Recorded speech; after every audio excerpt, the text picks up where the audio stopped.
this is an emergency situation. The way and manner we are sitting in the House have already defined the situation we are in. And so for us now to say we have to go through the other processes we are talking about will mean we are not that much proactive to the extent of what we are supposed to be doing. This is a worse situation, and I believe certain things have to be waived off to ensure, just like we did with the issue of the stimulus bill. The federal government have keyed into almost all that we have stipulated there. And I think we should thank God that we have been proactive, setting the pace, and that's what we're supposed to be doing. As representatives of the people, I want to beg of us that please, let's share certain things as we think should be. When this bill, I remember the law was about to be set up, it wasn't easy. Many people did not believe the importance of national disease control. I was in the House then, you were in the House, and we knew the struggle. Today, it's an advantage to all of us. We are asking for an improvement, and I think it should be given. Thank you, sir. Yes, you still want to speak? Sorry. Abonta. After Abonta, I will put the question. Thank you. Thank you, Mr. Speaker. I remain Uzoma Nkem Abonta. Mr. May I also thank you for correcting me. You see, you will know that we're in a very difficult and strange time. And like the speaker will also speak. Mr. Speaker, let me join others in commending the mover of this bill, but we'll observe that direction is superior than speed. Mr. Speaker, I have seen the title of the bill. I have not seen the bill, the content.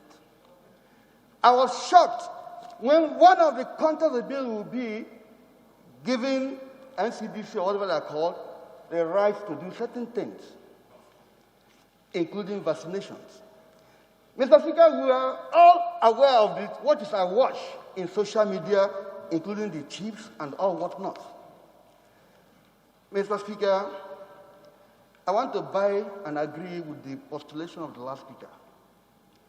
Mr. Speaker, why I am saying this is, I have seen the Quarantine Act. It includes war situation, emergency situations, something bigger than disease control. And if you look at this title of this bill and what we are in, we really need a bill for control of infectious diseases. If you juxtapose the two, infectious diseases and reasons for quarantine, there is a big demarcation, even though they seem to converge. I trust the intellect of His Excellency, the Speaker. But what I'm trying to say is, we should not, because of what we want to do, and speedily do greater error. Mr. Speaker, the author of this bill is a lawyer of great repute. If you give NCDC some rights, I should take a chip, and I say I want to die, I don't want to take a chip. Are you not infringing on my human rights? In line with the last speaker, if we are going to do away with public hearing, which is the integral part of lawmaking in any parliament, then we must seek for direction and not speed. The urgency we need now, Mr. Speaker, is providing solution the cure of COVID-19. This bill is a long-term cure, it's not immediate cure. On that note, I am saying that we should apply the wisdom of direction. Can we circulate even this bill, even for the reasons of crossing the T's and dotting the I's of the ground? I've not seen it. From the paper here, it was introduced the first reading today. We're doing the second reading, the resolution for the third reading, and what? The speed, in this speed, we may miss the direction and turn back again to seek direction. So I want to plead with colleagues, I want to plead with people of this motion. Can we use today to recirculate it, since we'll meet again by God's grace by Tuesday? Then we'll look at it, then we'll be able to see. Let me know if there are provisions that offend our human rights. We've been told that there's going to be a chip. In fact, that the vaccine is here already. So when we put in the chip, the monitors from UK, from US, what we are doing in our rooms and whatever. And now, there's a portion now saying, NCDC will even have the right to order these things. That was why, Mr. Chair, you observed me shaking and wondering and perplexed. I apologize, but please, let's apply restraint on the speed we are going. Thank you, Mr. Speaker. Colleagues, would that apply? Yes, thank you. Thereafter. Mr. Speaker, just to address or allay one or two fears as raised by colleagues.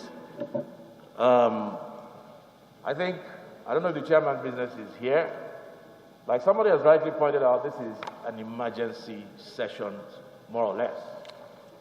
And I say drastic situations call for drastic measures. Unless we are not learning.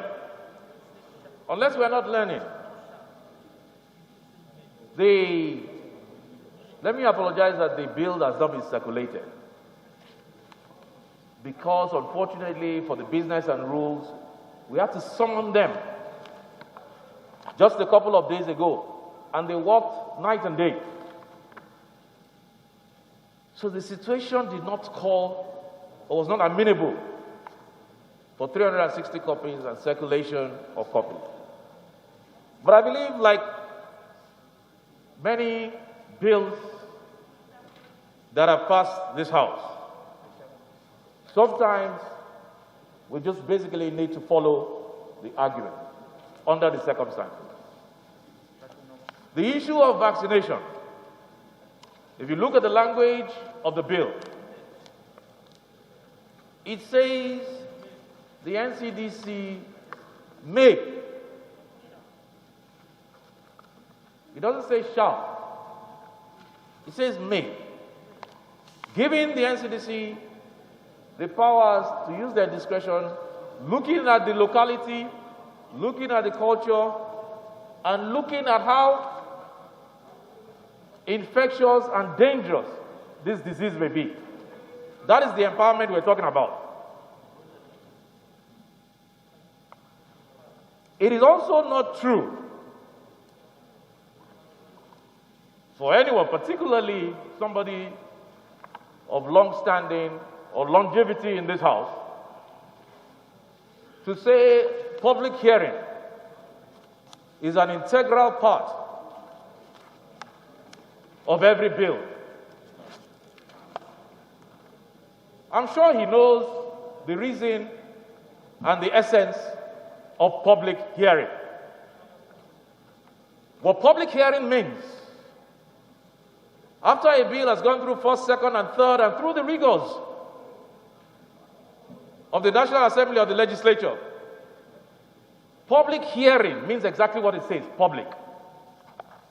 That means it gives people outside, the public, the opportunity to contribute. If it's a bill, for instance, on medicine, perhaps doctors. If it's a bill on accountancy, perhaps chartered accountants. Because nobody has the monopoly of knowledge. But I'll have him understand and know that in crafting this bill, we worked with health officials. But the important thing is that a public hearing is not a sine qua non for the passage of any bill in this House. That's a fact. And many bills have been passed without. Otherwise, what it will mean, invariably, is that a House that passes thousands of bills in a year will have to subject every bill, based on his own logic, to public hearing. Let's forget about the cost. Let's forget about the time. Let's forget about the energy. Even an ordinary innocuous bill must be subjected to public hearing. But that is not the position of our law, of our rules. And to also begin to talk about chip in somebody's body. I thought we were here to address some very serious, very important issues. Many of us have talked and argued about the menace of social media and fake news. I'm not here to argue what is fake news or what is not fake news, but to start peddling those rumors in a hollow chamber, I do not think we should be doing that in this House. This bill, like I said, the essence of it is to improve on what we have all acknowledged, which is almost damaging to us, that we are operating an act that was passed in 1920 something or thereabouts, or 1960, with some archaic law. 1928. And the time has come for its review. So for the purpose of the times we're in, I think it's important that, and I'll plead with members, apologize for the non-circulation of the bill, that we pass this bill. And there's nothing wrong. There's nothing wrong if later on you that there's a matter that goes to the heart of the bill. We can bring an amendment once the bill is passed. But the core of the bill, the essence of the bill, is what we should keep our focus on. The details, we can work out later. We can work out later the details. And honorable colleagues, once more, I ask that we please, for the times that we're in, pass this bill for today and send it to the Senate. Thank you.